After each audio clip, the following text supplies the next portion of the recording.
C'est le cauchemar de très nombreuses communes. Les fuites d'eau, elles deviennent rapidement problématiques, coûtent très cher aux municipalités. Bonjour Laurent Delplace. Bonjour. Vous présidez le SIADEP, le syndicat intercommunal de distribution et d'adduction d'eau potable de la région du Parc. Alors, il couvre 5 communes, dont Auchy-les-Édins, où vous résidez. Pour situer, on est dans le Pas-de-Calais, entre Montreuil-sur-Mer et Saint-Paul-sur-Ternoise. Et Auchy avait un sérieux problème de fuite. Est-ce que vous pouvez nous dire l'ampleur des pertes, par exemple ?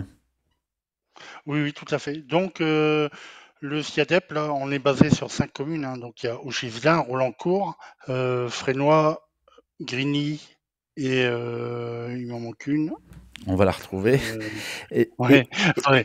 Alors, Auchy, Grigny, Rolancourt, Fresnoy et Le Parc. Hmm. Donc, sur ces 5 communes.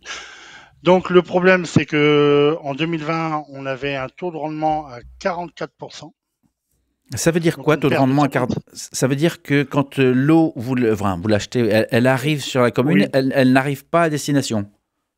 voilà, tout à fait. Ça veut dire que quand on pompe l'eau, normalement, on n'a que 44% qui vont chez les abonnés et 56% sont perdus dans la nature. Donc, on ne sait pas où va l'eau. Donc, Donc c'est une perte. l'essentiel, en fait, la majorité Oui, de l'eau était perdue.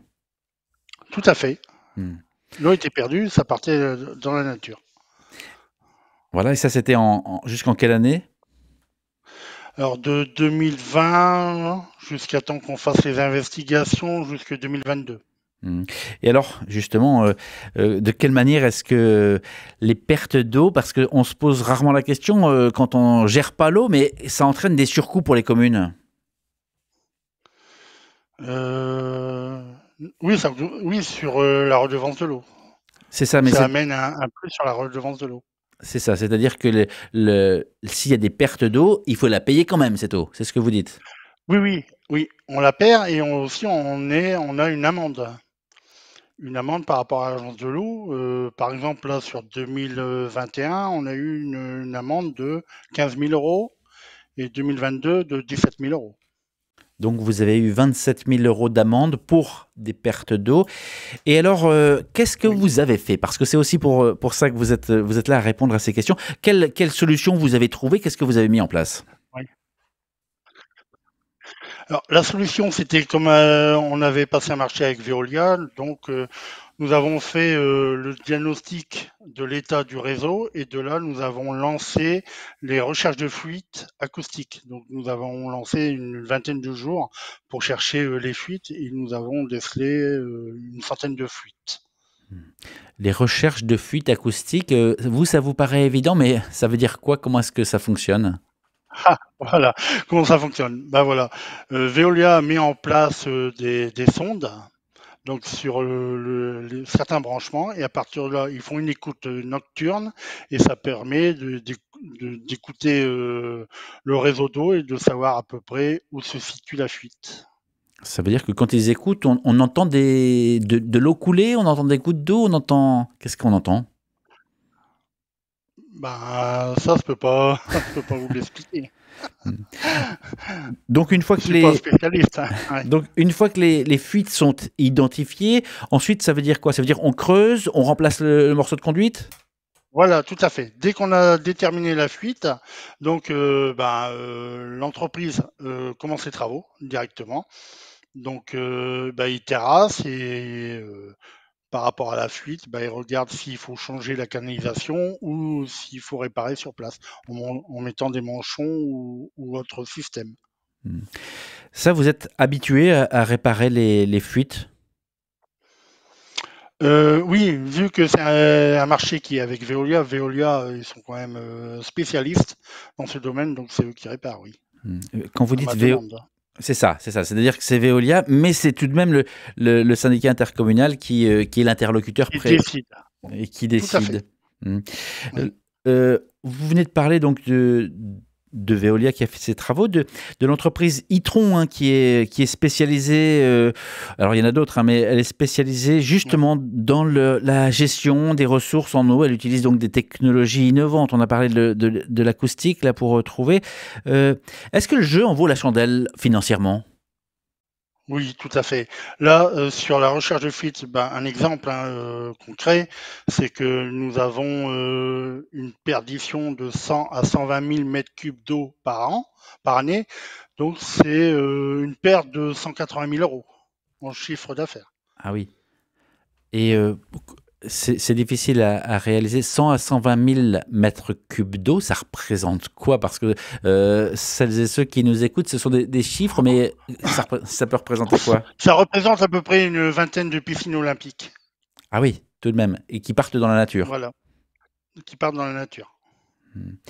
Euh, Auchy-les-Aidins, c'est un peu plus de 1500 habitants. Quelles sont les conséquences pour les habitants, finalement, maintenant que les fuites ont été réparées? Alors, il n'y a pas de conséquences parce que j'ai pas. On a quand même investi sur des nouveaux compteurs Itron, hein, Mhm. Donc la seule chose qu'ils ont vu nos abonnés, c'est le changement de nos compteurs. Après, au niveau de l'eau, du prix de l'eau, nous n'avons pas augmenté le tarif. Mhm. Donc c'est pour ça, c'est un peu un investissement, mais qui se voit pas par rapport au prix de l'eau ou par rapport aux abonnés. C'est-à-dire que ça, c'est dans les charges. À titre d'exemple, ça coûte combien l'eau chez vous? 1,50 € actuellement, Le du mètre mètre cube. cube. Le mètre cube, 1,50 Oui. € le mètre cube d'eau. Alors, vous venez de dire, donc, il y a Veolia qui a fait des recherches, il y a eu des écoutes acoustiques pour détecter les fuites, vous avez fait des travaux, vous avez remis les manchons, vous avez changé les compteurs aussi. Tous les compteurs ont été changés? Oui, nous avons changé 1500 compteurs sur 3 ans. Hmm. Ça change quoi Grâce à de... l'investissement, grâce à, au gain parce que là, nous sommes arrivés quand même à 91% de rendement. Donc, nous avons gagné 180 000 euros d'investissement par an. Hmm. Donc, ça nous Et, a permis de changer tous ces compteurs. et ces compteurs, qu'est-ce qu'ils ont de particulier? Alors, ces compteurs sont particuliers parce que c'est un compteur qui sont équipés de cibles radio. Donc, ça nous permet de voir chez les abonnés leur rendement d'eau, de pouvoir faire une télé-relève, une radio-relève, excusez-moi, une radio-relève. Et avant, on avait des compteurs qui dataient de 1950, hein, et le réseau est quand même très très vieux. Ces compteurs-là nous permettent de faire une télé-relève quasiment tous les trimestres maintenant, parce que avant il fallait 4 mois pour faire une relève manuelle, et maintenant avec les nouveaux compteurs, il nous faut 4 jours. Hmm. Est-ce que les Donc c'est quand même habitants... intéressant. C'est clair. Est-ce que les habitants ont accepté facilement? Vous avez dû faire de la pédagogie? Comment ça s'est passé? Parce que c'est pas rien hein, d'aller changer les compteurs chez les habitants.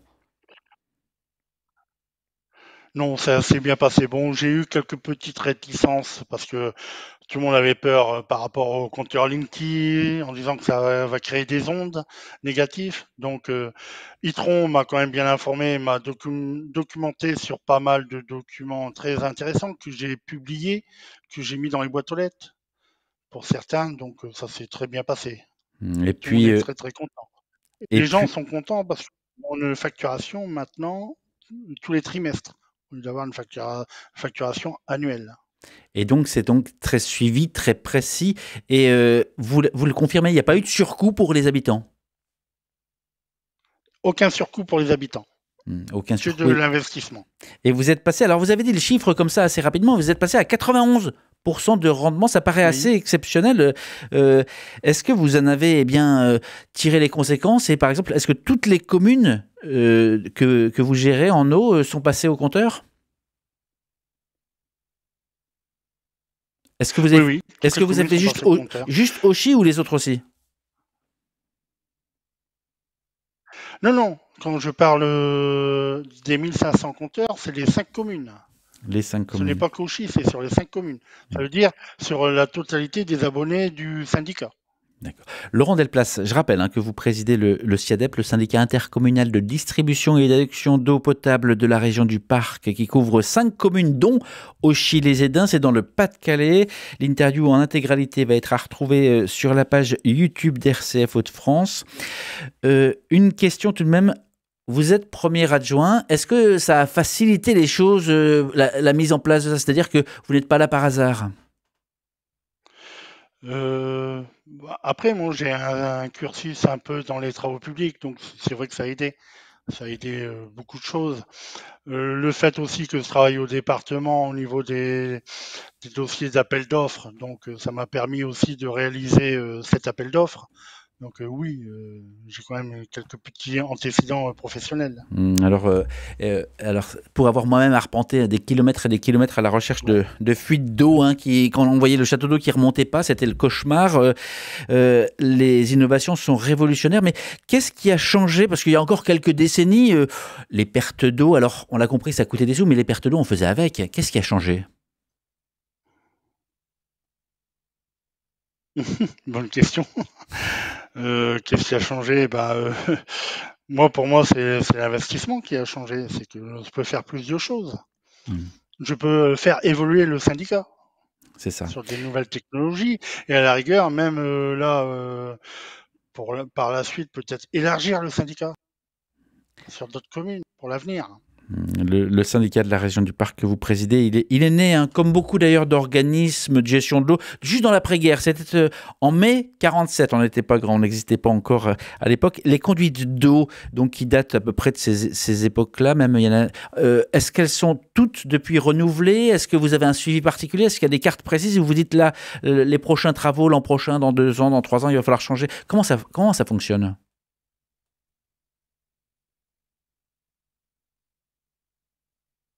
Alors comment ça fonctionne? Si vous voulez, là, le réseau, il a été identifié par une étude. Les plans ont été scannés. Donc nous avons des plans scannés avec tous les réseaux, avec les diamètres, les profondeurs et la nature des réseaux. Donc à partir de là, oui, on est capable de gérer les fuites. Et après, c'est pareil, nous avons aussi mis des compteurs de sectorisation. Donc nous avons délimité des secteurs sur les 5 communes qui nous permettent d'agir là où il y a des fuites. De dire, ah bah tiens, là, c'est pas logique, on a plus de débit à tel endroit. Est-ce que vous avez été approché par d'autres communes? Parce que ça peut faire rêver, hein, de passer à 91%. Est-ce que vous avez été approché? Est-ce que vous allez donner des conseils? Est-ce que... Oui, bah là, on travaille avec la com de com des Sept Vallées parce que en Hmm. 2026, nous donnerons nos compétences à la com de com, hein, des Sept Vallées. Et là, la com de com est en train de s'équiper aussi de tous ces compteurs Itron, hein, dans tout le secteur des Sept Vallées. Je me souviens, à l'époque, beaucoup de communes avaient des réticences à passer chez Veolia. Vous confirmez que ça se passe bien et que vous avez un suivi et que quand vous demandez, il y a de la réponse. Oui, tout à fait. Nous avons pas mal de réponses, donc c'est très bien. Puis avec l'entreprise Veolia, ils sont quand même très réactifs, hein. Lorsqu'il y a une fuite, ils ont 2 heures pour intervenir et les délais sont respectés. On a oublié de préciser, elle vient d'où votre eau? Vous la pompez? Vous la tirez d'où? Elle vient d'où l'eau chez vous? Oui, oui, nous avons à Relancourt, nous avons une station de pompage où nous avons 2 pompes où on prend l'eau dans la nappe phréatique. Bon, eh bien, écoutez, merci beaucoup d'avoir pris le temps de répondre à ces questions. Juste, puisque ça fait un moment, hein, que vous êtes à la tête de ce syndicat intercommunal de distribution et d'adduction de l'eau, c'est un soulagement, c'est une charge, un poids en moins de savoir que finalement, enfin, eh bien, il y a des solutions innovantes qui existent et qui vous aident à voir maintenant plus loin et à faire d'autres projets. Oui, oui, c'est très très intéressant. Là, on essaie maintenant de se projeter à l'avenir. On a encore pas mal d'idées. Vu le contexte, on a quand même des points sécurité à réaliser, hein, sur la sécurité de nos châteaux d'eau. Donc sur aussi l'environnement, hein, sur l'eau, hein, parce que l'eau, il faut faire attention. On a quand même des contrôles avec l'ARS, tout ça. Donc oui. C'est intéressant d'avoir toutes ces technologies et de pouvoir évoluer.